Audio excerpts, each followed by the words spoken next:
Okay, revealed preferences. So for revealed preferences, we saw that the idea is that if in some setting, if the guy consumed bundle A and the prices are such that the budget line through A would look like this. And suppose there was some other bundle B which is inside the budget line. Okay. Suppose you're Amazon. Okay, suppose you're Amazon. So you know what bundle any guy buys XA, YA. You know the prices of PX and PY. So you can construct the bundle. So you know that if I purchase this bundle in this year, then this another bundle B was also affordable to me. But I did not buy this bundle. Okay. So to give you an example, suppose I buy an iPhone and a Windows laptop. At the same budget, I could have purchased an Android phone and a Mac. But suppose you know this fact that iPhone plus Windows laptop costs at least as much as Android phone plus a Mac. So you purchase this bundle and not this, which means that the combo of iPhone and Windows laptop, let me call it at bundle A and this is bundle B. So it means that A must be at least as preferred to B for you. Okay, so since you purchased A when B was affordable, A should be at least as uh, preferred to you as. Okay. So that is revealed preferences. Now revealed preferences says that if in some setting it has been found that bundle A is more preferred to bundle B, then even if prices change, you should never be finding out that B now becomes more preferred to A. So there should not be some other setting like this, wherein you find that A and B are both affordable, but the consumer goes with B. So that should not happen. As long as they are both affordable, the consumer should always buy A over B.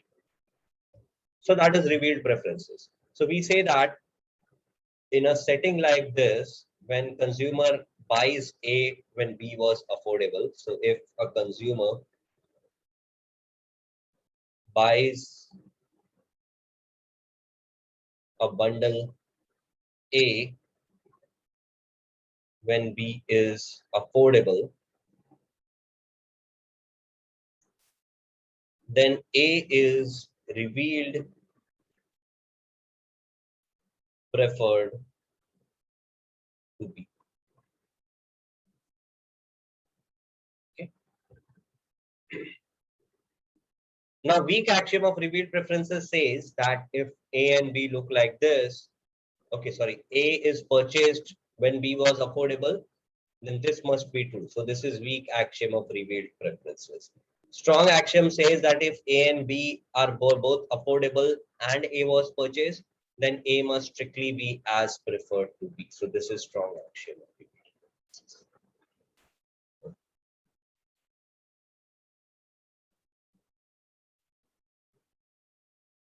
So let us look at this.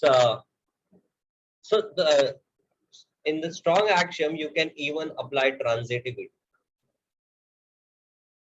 What transitivity says is that in some setting you find A was preferred to B. In some other setting you find B was preferred to C. And in some other setting you find C was preferred to D. Then it basically implies that A should also be preferred to B. So this transitivity relationship is something uh, which is the result of strong action. All right, now let's look at this problem. So over a 3-year period, an individual exhibits the following consumption behavior. He purchases, when the prices are this, he purchases this bundle in year 1, year 2. And 3. So I want to check if this behavior is consistent with strong axiom of revealed preferences or not. So let me just copy this question.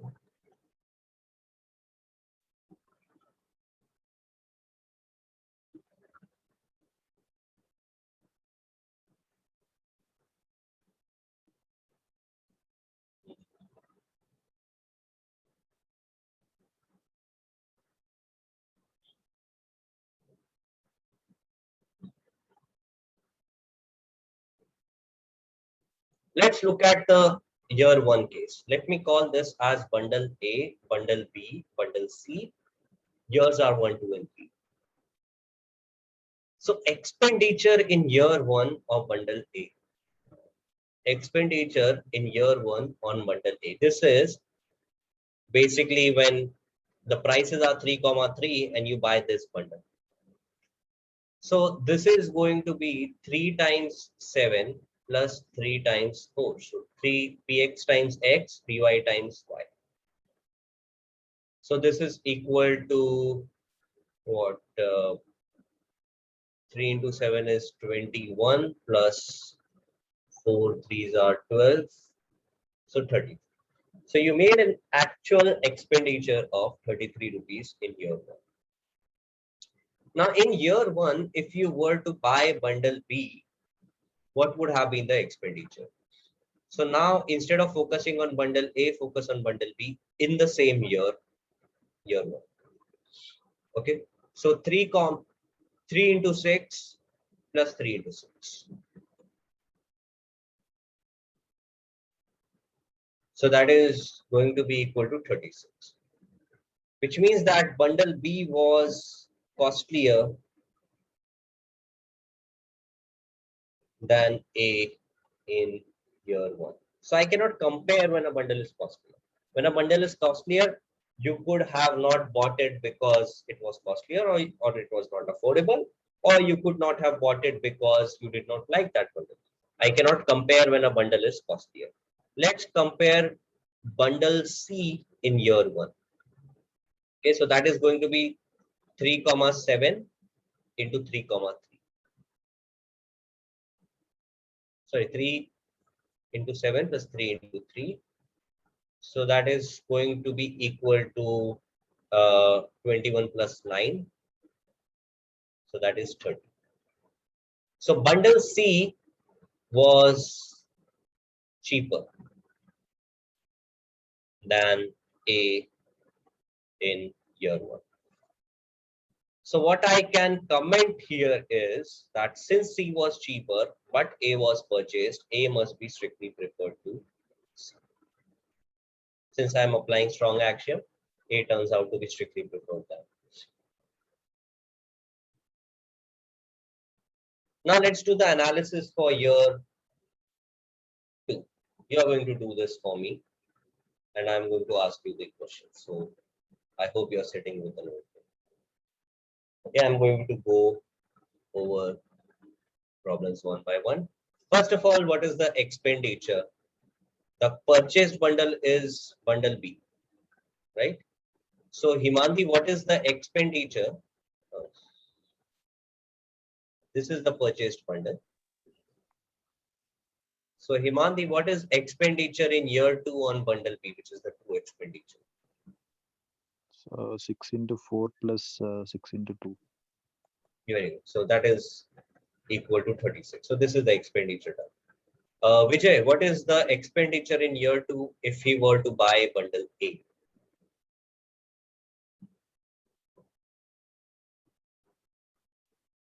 Hello, Vijay. Yes, sir. 39, sir. Yeah, 39. Okay. And Vinay, what is the expenditure in year two if he were to buy bundle C? So 6 into 5 plus 6 into 1. No, wait. The prices are 4 and 2. Okay. Then it's 28 plus 12, 40. Yes. So that is equal to 40. Okay, so we get no information from here. Is it what is expenditure in year two on bundle A? 4 into 7. So, sir, I did it for year 3, sir. Okay, so you made a mistake, right? Okay, so 4 into 7 plus 2 into 4. So that is equal to 28 plus 8. So that is equal to 36. Right? So Yuvakshi, by looking at these three numbers, on B was the actual purchase bundle, okay? A and C were the alternatives which were not picked. So by looking at these expenditure numbers, What kind of relationship can you tell me about A, B, and C? Sir, A and B have weak axiom revealed preference. So just give me what is more preferred than what. I am only going to, okay, let's look at B and A first. By looking at these numbers, since B was picked, even though it had the same expenditure, what can you say about B and A? B was weakly preferred over A.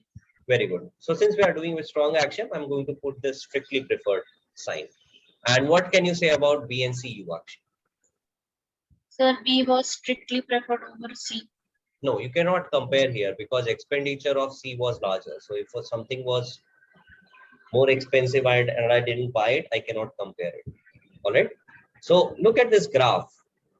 Okay, this was my budget line and this is the bundle I purchased. So this is, let's say, my bundle B. Now my bundle A is clearly here, which is same expenditure, but I did not buy it. So it has to be below my IC.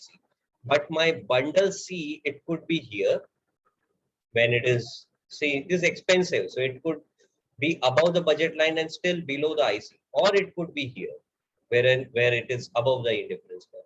So I cannot say conclusively about C. So whenever a bundle is costlier, I'm not going to say anything about it. All right. So I hope you guys get the point because the third part is coming up and I'm not going to pick my pen for this. So please, I want all of you guys to focus on your 3 now and tell me what relationship can you draw on bundles A, B, and C when you focus on your 3. No, see, fast answers don't give marks, okay? Correct answers get marks. So try to be correct. No need to rush with an answer.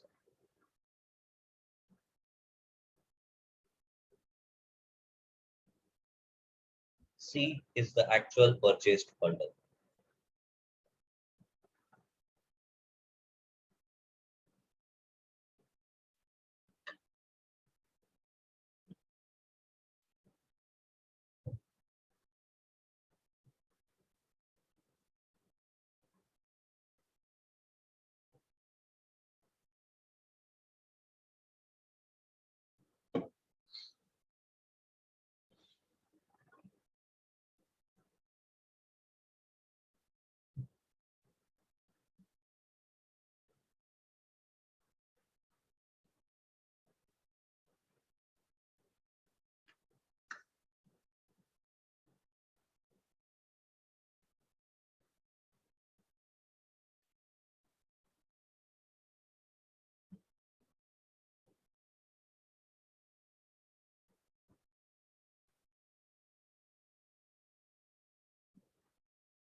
So C is preferred to B.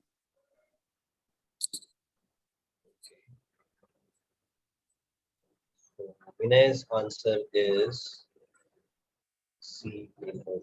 So that's the only relation you're getting. Yes, sir. Since I got E3A as 39, so it was more expensive. Yes, Yuvakshi, you want to give an answer? Yes, sir. Same Same, resolution. okay. So Yuvakshi and Vinay have the same answer. I'm waiting for Himangi and Vijay. Yeah, same answer actually. Okay. She All right. We have the same answer as well.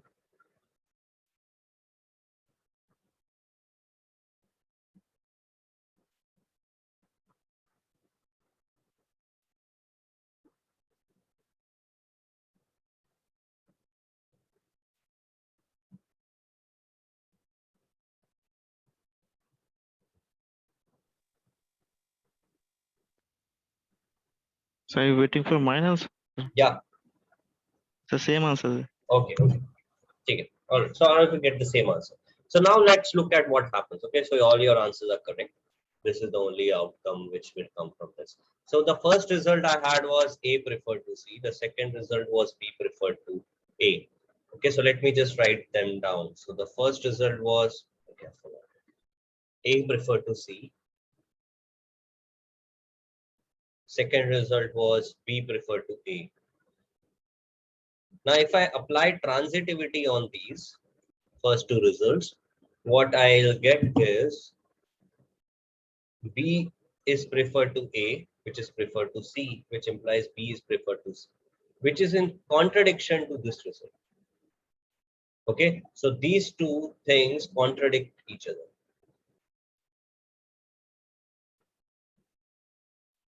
So that's why this guy's preferences, they don't obey the weak axiom, or sorry, the strong axiom of revealed preferences.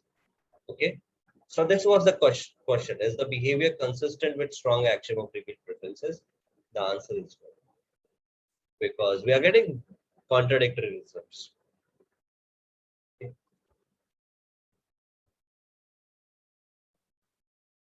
All right. Then there are a bunch of problems for you to work out, and this will basically wrap up my entire thing. As you can see, a very popular topic, consumer theory.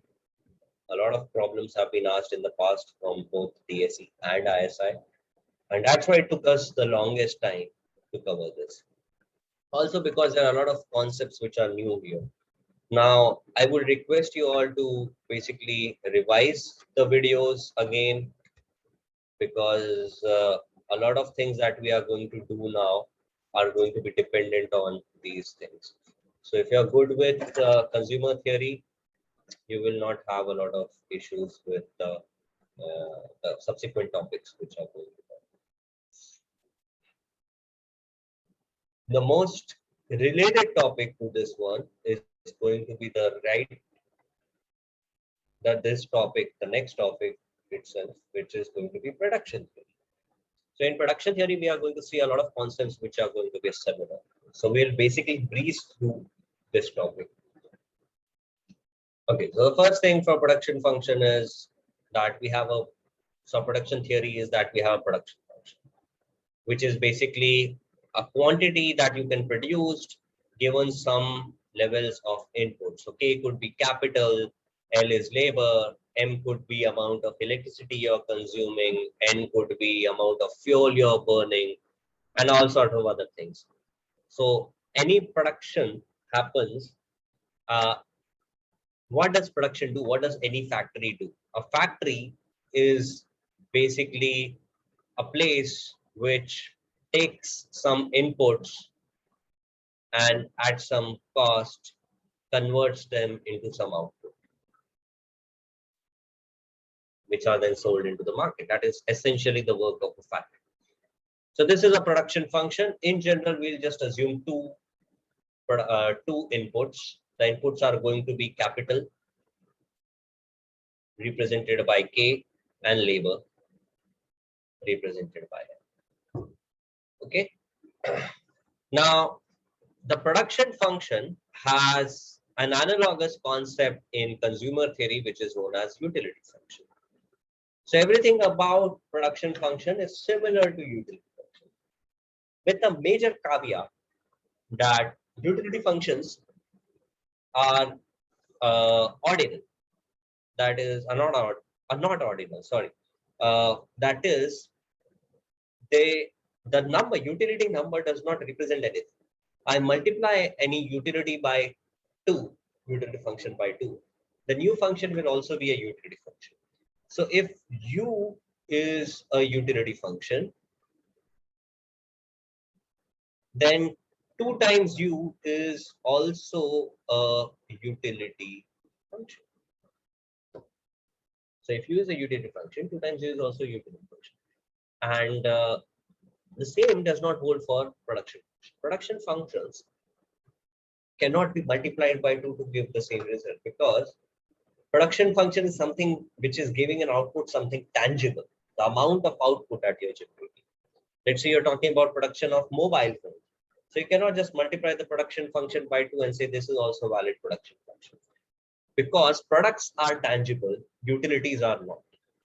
Okay, so you cannot just multiply production functions by any factor and still work with them. So production functions are something real, so you cannot do monotonic transformation. Then we talk about marginal productivity. So marginal productivity of any input is the additional output that can be produced by employing one more unit of the input while holding all the other inputs constant. This is a very important concept. The reason is, suppose you have a factory which has some utility function, some production function.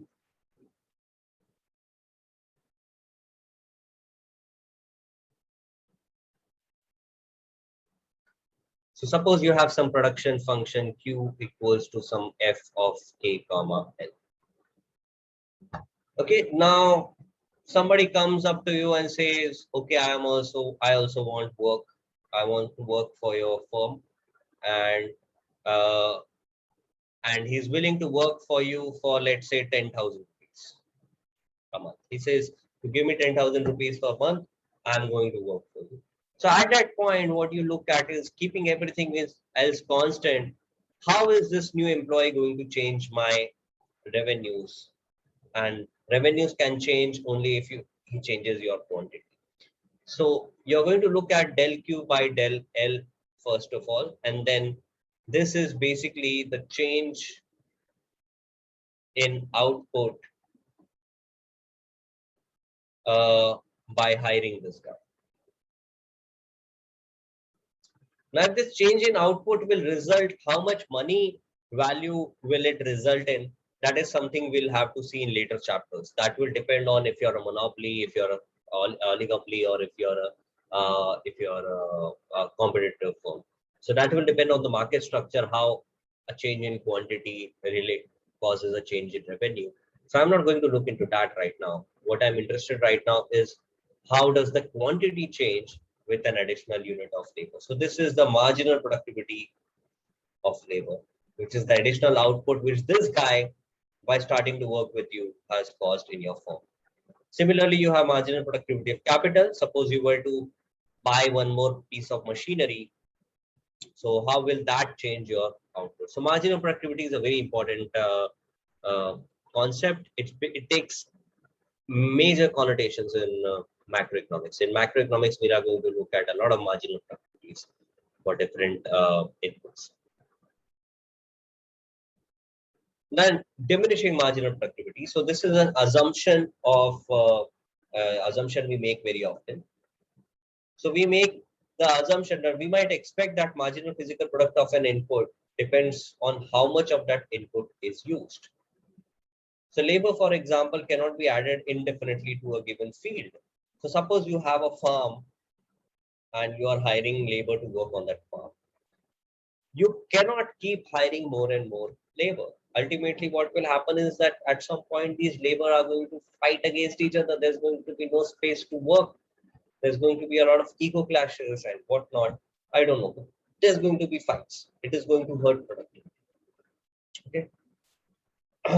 So that is something we don't assume. Okay, that people are going to fight if you hire too many people. Okay. That's not the assumption here. The idea is that after some point, with the limited amount of capital that you have employed, these labor are not going to be that effective. So let's say you are running a carpentry workshop and you have, let's say, 2 drills and 2 hammers. That is all you have. Okay, so let's say this is your capital K. And suppose initially you have 2 units of labor. So each worker has his own drill, has his own uh, uh, hammer, so he can work perfectly efficiently. Suppose you take that to 4 labor. So now there's going to be some amount of sharing. So people will probably take turns working with drills and hammers. Suppose you hire 100 labor. Now 100 labor are sharing 2 drills and 2 hammers. There's going to be a waiting line to work with hammers and drills. So for the same amount of capital, if you keep adding more and more labor, it is not going to keep adding productivity at the same level. So that is the idea for diminishing marginal product. What it says is that marginal product is positive, but it is going to be diminishing. So this figure is going to explain it better than any word that I can probably say about it. If you were to draw output Q as a function of, let's say, labor, keeping capital constant, it would look something like this. What happens at the margins is something I'm not interested in right now. That will depend on case-to-case basis. What's happening in the intermediate zone is something interesting. So this is L1. This is L1 plus epsilon. This is L1 plus twice epsilon.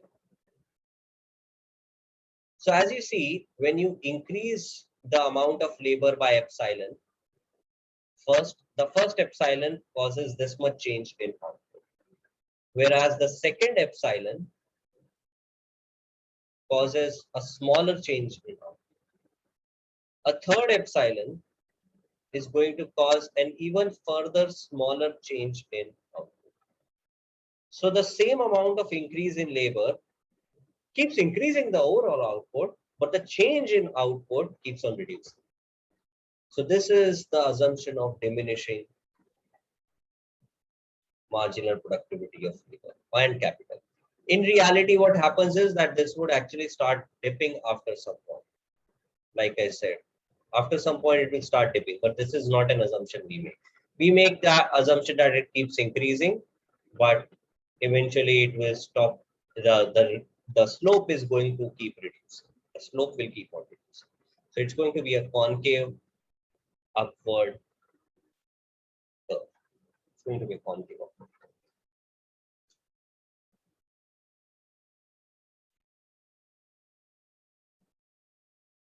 Now, apart from marginal productivity, there's another concept which is average productivity.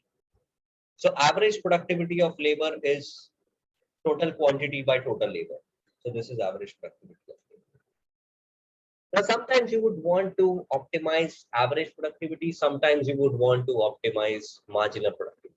So let's look at an example and see what would you do when. So suppose a firm has this production function.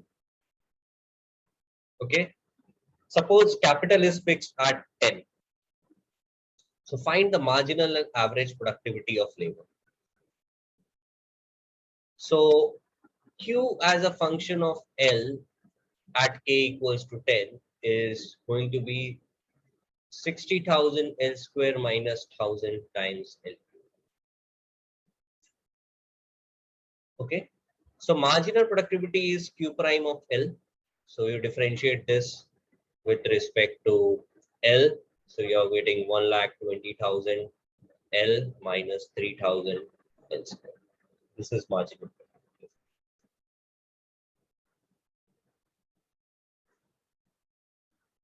Okay. I want to find the value of L for which marginal productivity becomes 0. So for what value of L will this become 0? That is question number 1.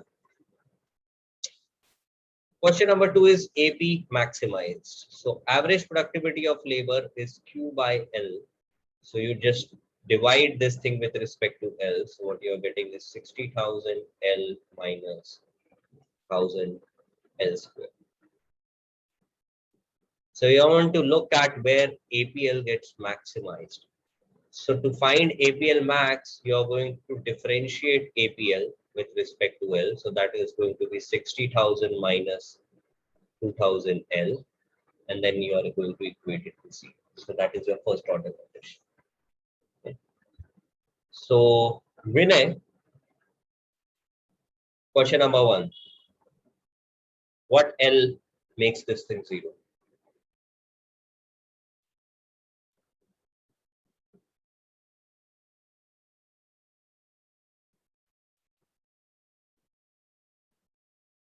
And you actually you have to answer the second part. What So L? 40. Very good. L1 equals to 4. Okay. You actually you have to answer this part. What L makes this thing 0?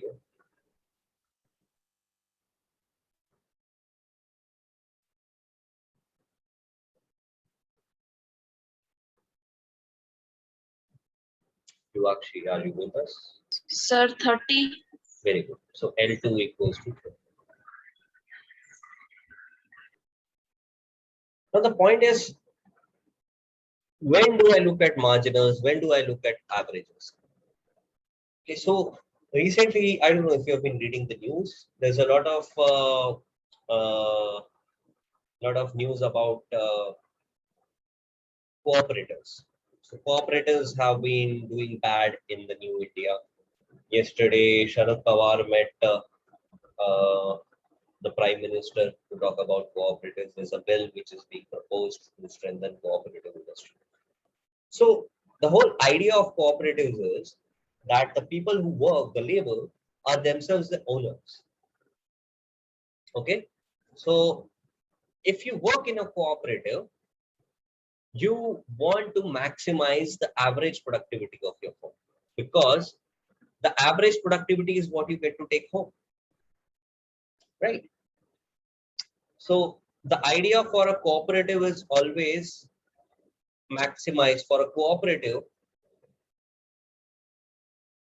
the idea is to maximize average productivity, of labor. So if this firm were a cooperative, it would have chosen to have 30 employees in its roster. Okay. But if it were, let's say, a voluntary firm wherein people come and volunteer to work, or let's say it was a slavery based business wherein you can hire, suppose there's a owner of some plantation who has a lot of slaves at his disposal, and he just wants to get the maximum out of land. He does not care. He has a lot of people who can work for him. He does not have to pay them at all. So then he is going to look at marginal productivity. He's going to maximize marginal productivity of labor. Marginal productivity becoming 0 means what? After this point, any additional labor is going to reduce your productivity. So if this firm were run on the economics of slavery, it would hire 40 employees. If it would run on economics of cooperatives, it would hire 30 employees. So this is the interesting thing. Okay, so no question in an exam is going to ask you find values of L for which MPL becomes 0.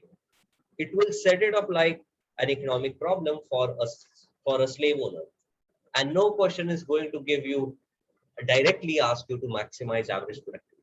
That is something you have to figure out yourself.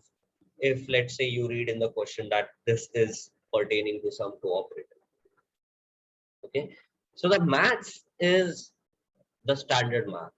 Going from economics to this math part is something that we have to do.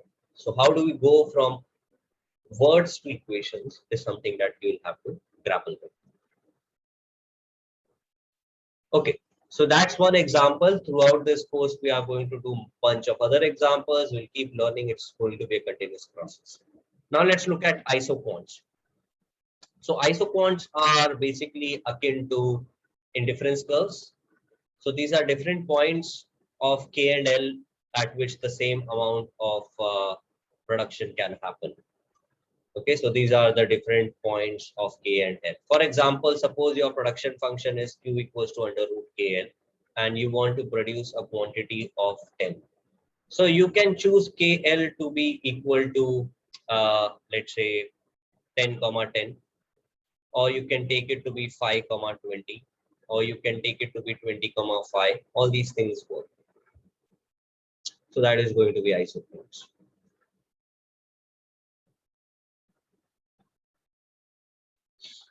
So this is the mathematical representation of an isoquant. F of K comma L equals to Q. Now, marginal rate of technical substitution, this is similar to MRS. So you have a quantity equals to F of K comma L. So MRTS is going to be del F by del L upon del F by del K. It is going to be equal to the slope of the isoquant.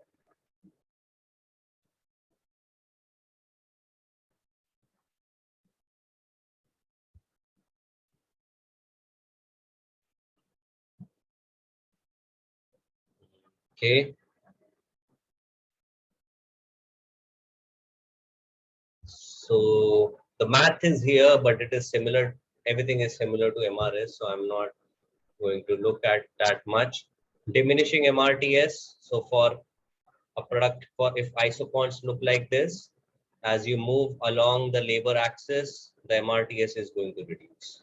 Okay, so that is your diminishing MRTS. It is again similar to diminishing MRS if you move along indifference curve. So everything till here is same. The new thing here is going to be returns to scale.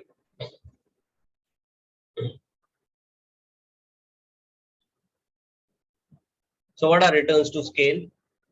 So returns to scale means that suppose I were to double all my inputs. Let's say I take twice the amount of labor and I put in twice the amount of capital. So if that happens, what happens to my output? Does it also double? Does it more than double, or does it less than double? So constant CRS would mean that if all inputs go T times, then the output is T times the original output. This is constant CRS. So if you double the amount of labor, double the amount of capital, the amount of output is going to be double than initial. Decreasing returns to scale means that if you, let's say, double everything, see, doubling is not important. The important thing is multiplication by T. It could be going 1.5 times, it could be going 3 times.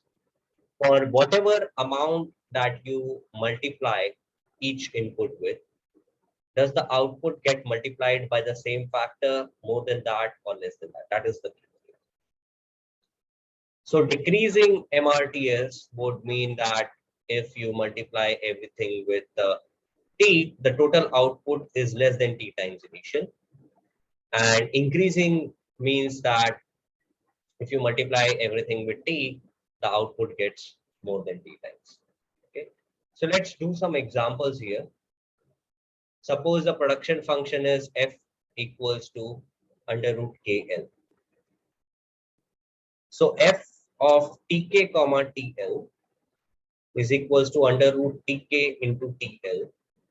So that is equal to T times under root KL. Okay. And F of K comma L equals to under root KL. So the relationship between this, and this gives me that F of Tk comma TL is basically equal to T times F of K comma, right? So this is a constant returns to scale production function. Next example is production function equals to k times n. So what do you think about this production function?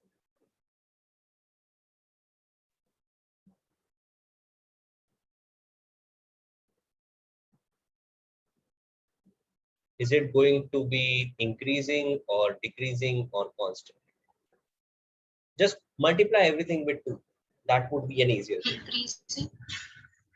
Increasing, right? So yeah. So if you multiply everything by 2, f of 2k comma 2l is going to be 4 times kl. Whereas f of k comma l is just, sorry, 2 times f of k comma l is going to be 2k. So this thing is larger than this thing. So this is going to be increasing returns to scale. Okay. So you can look at bunch of other examples here. You can play with these numbers. You get different examples. The whole idea is if you have a Cobb-Douglas thing which looks like this, f equals to k to power alpha l to power 1 minus alpha, then this is going to be a constant returns to scale. If you have f equals to k to power alpha into l to power beta, such that alpha plus beta is greater than 1, then you are going to have an increasing returns to scale. And if alpha plus beta is less than 1, then you are going to have a decreasing returns to scale. Okay, so if the powers add to 1, you get constant. So this is true for all the Cobb-Douglas type production functions.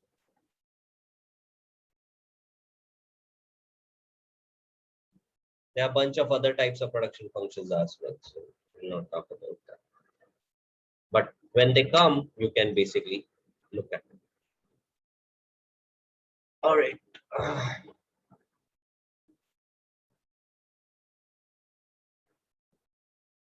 Okay, homothetic production functions. All right. Now, CRS production function is homogeneous of degree 1. What is a function that is homogeneous of degree 1? So, a function f dot is homogeneous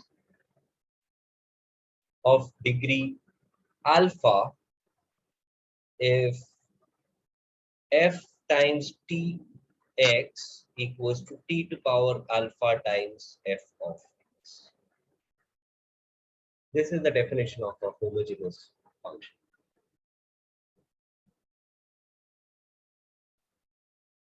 So for example, you have f of x comma y.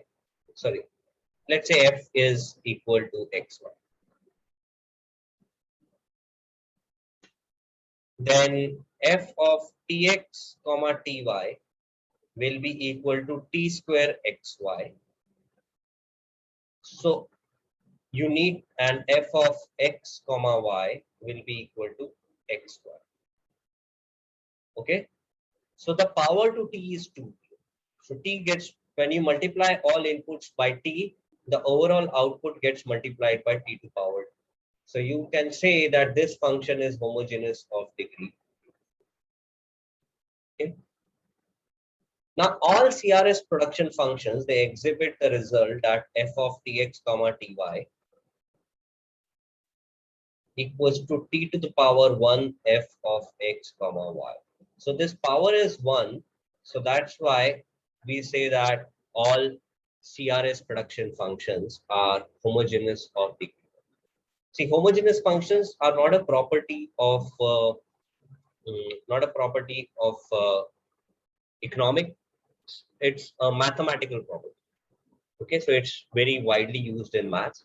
So CRS is something which is relevant only to economics, constant returns to scale. So CRS production functions are going to be homogeneous of degree 1. So we are going to look at some important properties of CRS production functions and why they make sense. Okay, so this part is not important for your exam, but it is important to know as an economist of what is the beauty of this CRS production function which makes this so endearing. So if you look at marginal productivity of capital for a CRS production function, it is going to be del F by del K when for some K and L. And this is going to be the same for del F by del K at Tk comma Tn. Okay. So this property comes from the fact that if F is homogeneous of degree alpha, then F prime is homogeneous of degree alpha minus 1. This is the property of homogeneous function. So if you differentiate a homogeneous function of degree alpha, you get a homogeneous function of degree alpha minus 1. So in this case, in the second part, you assume that T is equals to 1 by L. So what we get is marginal productivity of capital is del F K by L comma 1. So it's just a function of K by L. Okay.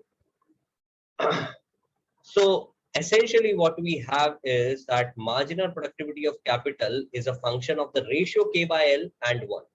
So marginal productivity of capital is only dependent on marginal productivity of capital is dependent only on the ratio K by L and not exact value of K and L. So you don't need exact values of K and L. If I give you the ratio K by L, you can find marginal productivity of capital. The same holds for marginal productivity of labor.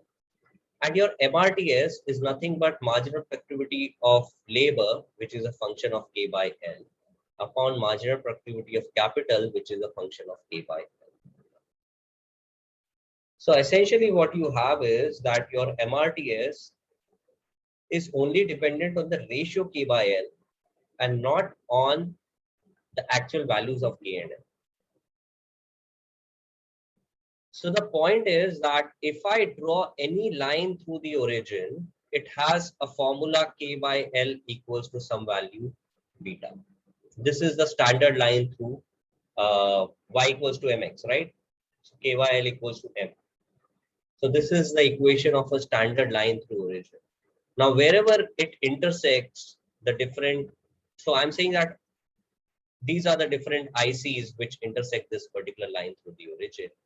At different intersection points, the slope of the ICs is going to be the same because MRTS is only a function of K by L ratio. At all these places, K by L is same. So MPL and MPK should be same. So their ratio should be same. So MRTS should be same. So what I'm basically saying is that if I draw a line through origin, the tangents at different ICs are going to be parallel to each other. This is all that I want to establish about homothetic functions for now. So all that I'm saying is that if you draw a line through the origin for a homothetic function, at different ICs, wherever it intersects, the tangents to these ICs are going to be parallel to each other. So all these tangents will have a slope, common slope. Is that much clear to all of you? Okay.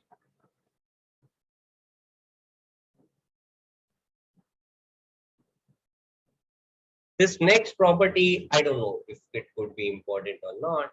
It just says that a production function can have homothetic indifference map even if it does not exhibit CRS.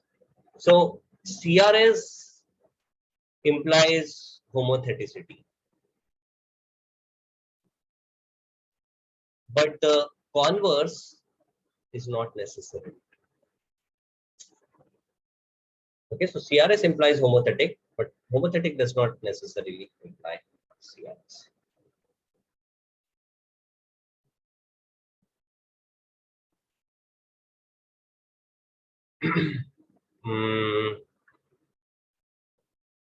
Okay, so here's an example for the same.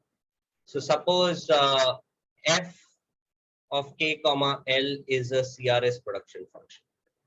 Then I take another function capital F, which is small f to the power alpha. All right. So this function will no longer be CRS, but it will still obey the rules of homotheticity, because this is like a monotonic transformation. And we saw that monotonic transformations do not change the indifference curves. So monotonic transformation can change the returns to scale, but it will not change the fact about homotheticity. So any monotonic transformation of an existing homothetic function will be another homothetic function. The important result that you need to remember is this one. CRS implies homotheticity. The reverse, the converse is not true. I think JNU asked it once. So this was once asked by JNU.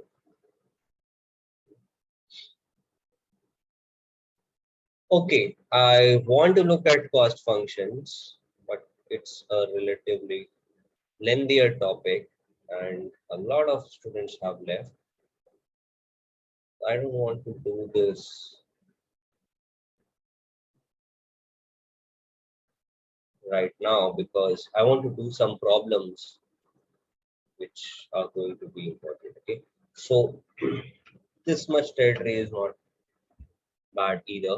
What you guys need to do is start with the problem set and the past years. Okay, so I want you to start working with the past years. I am guessing for first part. Okay, for the first part of consumer theory, I'm guessing you guys would have all done these 6 chapters.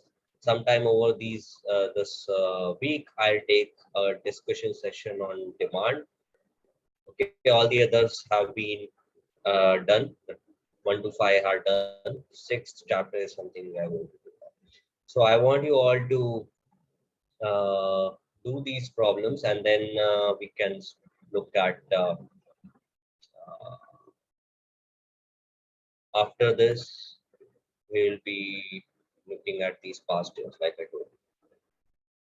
Okay, so there are a lot of past years here. I've already shared the solutions with all of you, I think, for past years. If I have not, do message me your Gmail ID. I'll share the past year solutions with you so that you can go through the past years, and that will save time for discussion. Okay, I'm sorry, I'm a little tired because I had 2 lectures today and then in between I had a seminar. So I feel like we should stop today. Yeah. So I'll see you guys most probably Monday or Tuesday for the doubt session, and then we'll do the lectures next Saturday. All right. So ending the class now. Bye, guys. Thank you. Thank you, sir. Welcome.